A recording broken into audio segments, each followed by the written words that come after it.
Officials in British Columbia have issued an emergency alert for people along the Chilcotin River to immediately evacuate the area. A landslide dammed the river earlier this week, and it's now causing flooding upstream. But officials warn it could get worse. We continue to plan for worst-case scenarios, and current modelling indicates that an overtopping of the dam is more likely than a sudden release or break of the dam. Depending on the distribution and nature of the overtopping flow, the impacts could still be significant. Yesterday, the provincial emergency management minister warned that flooding and debris flow could occur downstream from the dam, which could pose a threat to human life. The minister said there's no timeline on when the water will start flowing. Officials say the worst-case scenario is a rapid dam collapse, and that would cause a surge of water well above typical spring runoff along the river.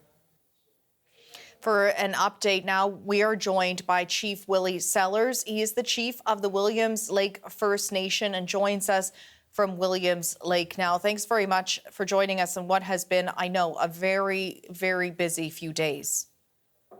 Oh, you can't even see me. No, thank you for having me. It has been a very busy 3 days. That would be a bit of an understatement, yeah. You spent some time flying over the site. What went through your mind when you saw that landslide?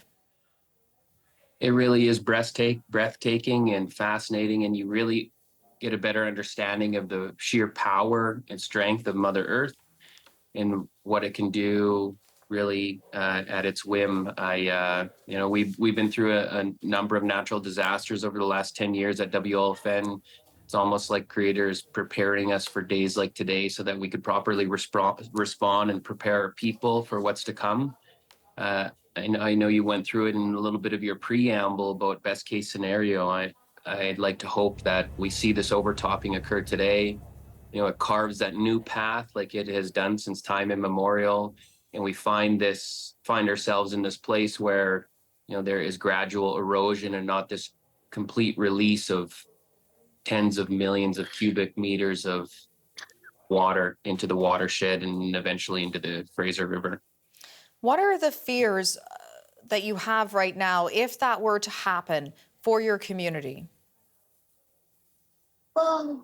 I mean, it's really tough because we have culturally specific sites downstream. We have this massive fish run that our communities are dependent upon.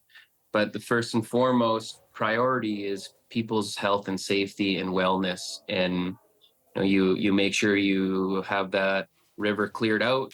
The CRD, the province, the feds have really done a great job in collaborating and getting everybody on the same page and getting the messaging and the alert so that people are aware and they're staying away from the rivers. But we just don't know what it's going to do downstream into the Fraser and all of those other communities that are going to eventually be impacted when this thing releases or it gradually releases, and what it means, 4 years from now or even generations from now. It is something we've been dealing with, like I talked about, since time immemorial with landslides in our communities. I'd like to introduce you to my son, Willie Sellars, who's continue to try and get into the screen, and he just wants to say hi to every single Lewis. Canadian out there. We're happy to have him. Happy to have him. We have a big. I just want to pick up on 4-H something weekend. you said there about the salmon.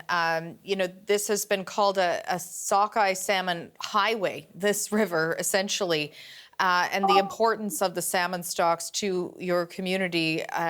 Can you talk to us a little bit more about that and the fears that this could potentially have devastating consequences for the salmon that are now, as I understand it, trying to make their way upstream?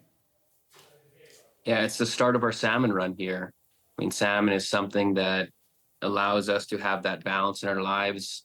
I fished that Chilcotin River since I was a kid. My dad fished it, my grandpa fished it, and you go down the generations of Indigenous peoples, not just Secwepemc, but Chilcotin, that have fished the Chilcotin River, fished the Fraser River.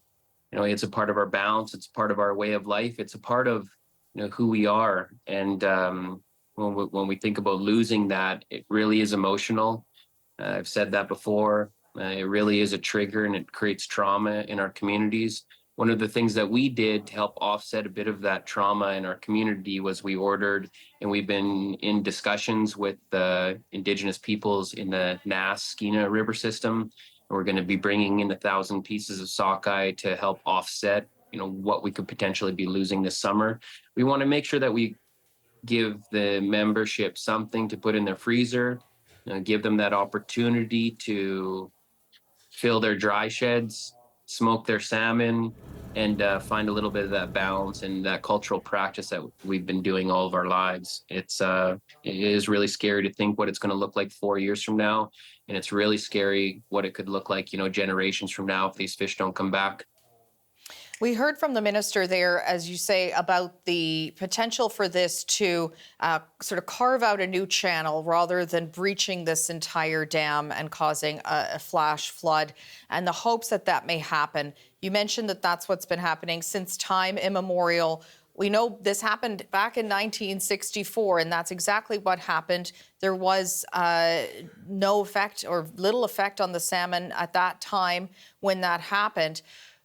What, from your perspective, do you think is going to happen here, and what do you think the government needs to do to sort of remediate the situation to try and help that along?